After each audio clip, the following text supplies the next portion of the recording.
Hello friends, आपके अपने YouTube channel MIM news bulletin में आपका हार्दिक स्वागत है। इस वीडियो में हम बात करेंगे बिहार STET एवं 7वें चरण की शिक्षक बहाली के बारे में। बिहार के शिक्षा मंत्री श्री विजय कुमार चौधरी ने अब ये स्पष्ट बता दिया है कि 2022 के किस महीने से वह 7वें चरण की शिक्षक बहाली को स्टार्ट करेंगे, तो उस पर भी बात करेंगे, इसलिए वीडियो को एंड तक ज़रूर देखें। पहले छठे चरण की बात करते हैं। जून 2021 में आप जानते हैं कि शिक्षा मंत्री ने एक सवाल के जवाब में ये भरोसा दिया था कि दिवाली तक बिहार के प्राथमिक विद्यालयों में 1.25 लाख शिक्षकों का नियोजन हो जाएगा। दावा तो ये भी था कि साल 2021 की दिवाली की मिठाई वो सरकारी वेतन से ही खरीद कर खाएंगे, लेकिन इन दावों की पोल सिर्फ 2 महीनों में ही खुल चुकी है। ये बात सही है कि छठे चरण के शिक्षक नियोजन की प्रक्रिया शुरू तो हो चुकी है और इस नियोजन प्रक्रिया के काउंसलिंग के 2 राउंड भी पूरे हो चुके हैं, लेकिन चयनित अभ्यर्थियों का भी नियोजन धांधली के आरोप में रद्द कर दिया गया है। दरअसल कुछ दिन पहले बांका में 2 नियोजन इकाई की काउंसलिंग रद्द कर दी गई, ये हम सब जानते हैं। तो ऐसे में B.Ed, STET, B.Ted पास सभी अभ्यर्थी हर तरह से निराश ही हो रहे हैं। और जैसा कि हम जानते हैं कि 94,000 पदों के लिए नियोजन प्रक्रिया का दूसरा दौर पूरा हो चुका है और तीसरे चरण की काउंसलिंग के लिए अभी डेट फिक्स नहीं हुई है, लेकिन वह भी जल्द ही शुरू होने वाली है। लेकिन कभी धांधली, कभी दूसरी वजहों से शिक्षकों को बहाली करने की रफ्तार जो है वो काफ़ी धीमी है। इधर शिक्षा मंत्री विजय कुमार चौधरी का कहना है कि नियोजन का काम धीमा तो है, लेकिन किसी को निराश होने की ज़रूरत नहीं है। पहले जुलाई में जब छठे चरण के शिक्षक नियोजन की काउंसलिंग हुई तो मुजफ्फरपुर जिले की कुछ नियोजन इकाइयों में धांधली की खबर के बाद काउंसलिंग को रद्द कर दिया गया था। फिर अगस्त में जब दूसरे राउंड की काउंसलिंग हुई तो बांका के अमरपुर और शंभूगंज प्रखंड में हुई काउंसलिंग को रद्द किया गया। छठे चरण में क्लास 1 से लेकर 12 तक यानी कक्षा पहली से लेकर 12वीं तक 1,21,000 शिक्षकों का नियोजन होना है और अब इसके पूरे होने में साल 2021 पूरा ही बीत सकता है। शिक्षा विभाग ने छठे चरण के नियोजन पूरा होने के बाद ही 7वें चरण के नियोजन की बात कही है, ये हम सब जानते हैं। प्रधान सचिव संजय कुमार द्वारा भी इस बात को कह दिया गया है। यानी इसके तहत होने वाले 37,000 शिक्षकों की बहाली के लिए अब हमें मार्च 2022 तक का इंतज़ार करना पड़ेगा। जी हाँ, शिक्षा विभाग ने अब ये स्पष्ट कर दिया है कि छठे चरण के शिक्षक नियोजन की प्रक्रिया जो है वो साल 2021 तक पूरी हो पाएगी।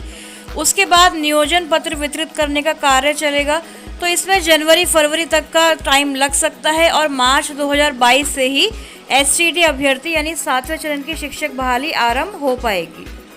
तो एक तरफ तो सरकार STET अभ्यर्थियों को 2022 तक इंतज़ार करने के लिए कह रही है और वहीं कल आप जानते हैं कि प्रधान शिक्षक एवं प्रधानाध्यापक पद पर नियुक्ति के लिए कल ही एक नई नियमावली जारी की गई है शिक्षा विभाग के द्वारा, तो उस पर अभी से सवाल उठने लगे हैं।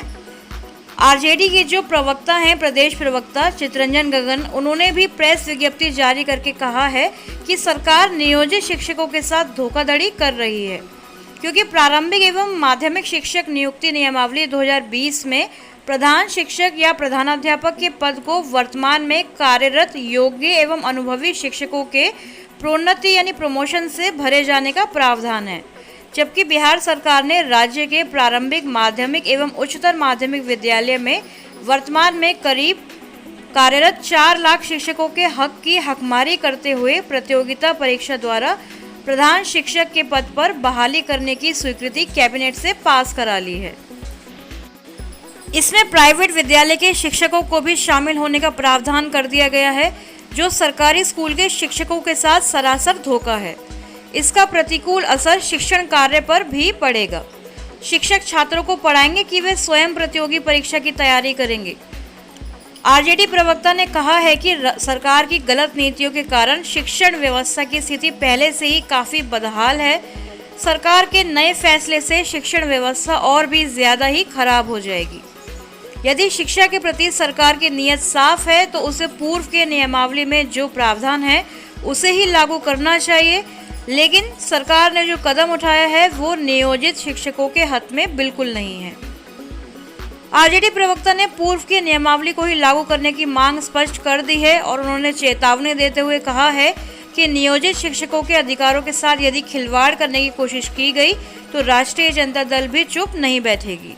प्रधान शिक्षकों की नियुक्ति के लिए तमाम खबरें आज के अखबारों में प्रकाशित हैं कि कैसे सरकार ने एकदम से नियमावली जारी कर दी। और फ्रेंड्स, ये भी पॉसिबल है कि सरकार जो नई एजुकेशन पॉलिसी है उसके तहत जो शिक्षकों की नियुक्ति होनी है, धीरे धीरे सरकार उसकी तरफ अग्रसर होती जा रही है। क्योंकि आपने कल नियमावली में देखा था कि कैसे लोक सेवा आयोग यानी बीपीएससी द्वारा परीक्षा ली जाएगी।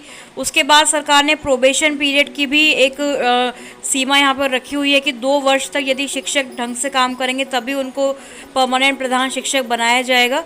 तो हो सकता है कि ये सरकार की एक नई चाल है, एक नई नीति है कि धीरे धीरे वह नई एजुकेशन पॉलिसी के तहत शिक्षकों को बहाल करने पर विचार कर रही है। और नियमावली में हमने यह भी देखा था, आज के अखबारों ने भी इसको प्रकाशित किया है कि प्रधानाध्यापकों की नियुक्ति को 150 प्रश्नों की होगी परीक्षा, जिसमें वस्तुनिष्ठ व बहुविकल्पीय सभी प्रकार के प्रश्न पूछे जाएंगे।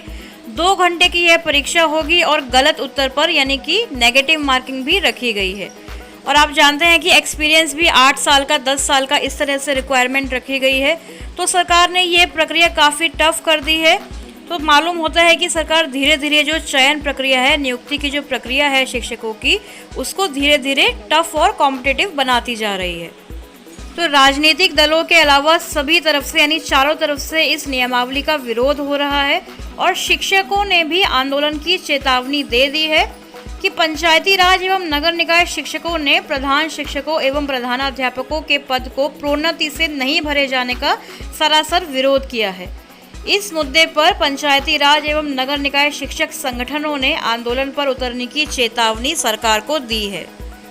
नियोजित शिक्षक संघों ने टीईटी, एसटीईटी शिक्षकों के साथ सौतेला व्यवहार का आरोप लगाते हुए कहा है कि 4 एवं 5 सितंबर को सभी जिला मुख्यालयों पर शिक्षक सत्याग्रह का आयोजन किया जाएगा। संगठन ने नियमावली 2020 के तहत प्रधान शिक्षकों एवं प्रधानाध्यापकों के 50% पदों को प्रोन्नति से भरने की मांग की है। संगठन ने कहा है कि परीक्षा देकर बहाल होने पर प्रधान शिक्षक एवं प्रधानाध्यापक का कैडर अलग हो सकता है, तो टीईटी, एसटीईटी पास कर बहाल शिक्षकों का कैडर अलग क्यों नहीं। तो नियमावली जारी होते ही चारों तरफ से इसका विरोध देखने को मिल रहा है। तो देखते हैं सरकार पर इसका क्या असर पड़ता है।